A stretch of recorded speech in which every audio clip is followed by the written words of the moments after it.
Stacey Armato, 208 28th Street. I wanted to talk about the website, since it's our big forum to get the information out to everybody.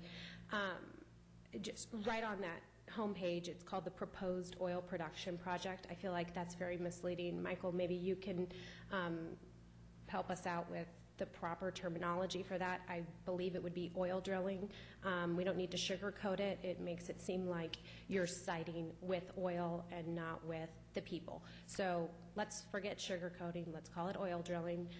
It's not mincing it. That's what it is. Also, the landing page is not updated. It says we're still waiting on the project application, and you said you're going through the project application, so it's not properly updated on the landing page. We'll make sure we correct Okay. that. Also, it would be nice to see also the settlement agreement, a quick click onto that. You have to go through a few different areas to be able to get to that.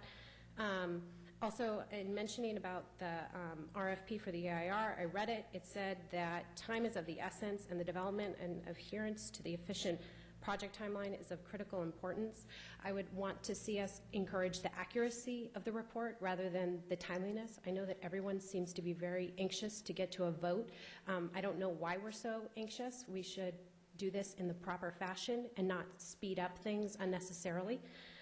Also, in the frequently asked questions site, again, Mike Jenkins, I point to you on this, and hopefully you go over this, seeing how you're the city attorney, and you should be going through the legalities of all this and making sure that the settlement agreement properly is reflected in the frequently asked questions. One section says if the measure passes, the city's financial obligation is reduced to $3.5 million payable from the share of royalties.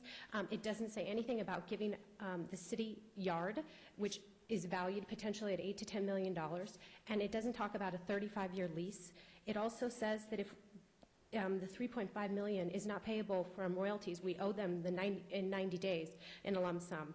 Also, it talks about how the royalties would be given to the city of Hermosa Beach and the school district, and it talks about 15.33% of the gross sales would go to us, but again, that's not true. We're talking about the Tidelands money that needs to be properly reflected in the frequently asked questions, especially if you're encouraging the city residents to go and trust this frequently asked question to be an impartial analysis of the settlement agreement.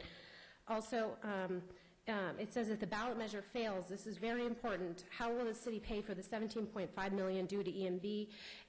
And I quote, in the frequently asked questions, the city will undoubtedly need to issue municipal debt in order to raise the funds to pay EMB. It may not be necessary to adopt new or increased taxes to pay the principal and interest payments on the debt, yada, yada, yada.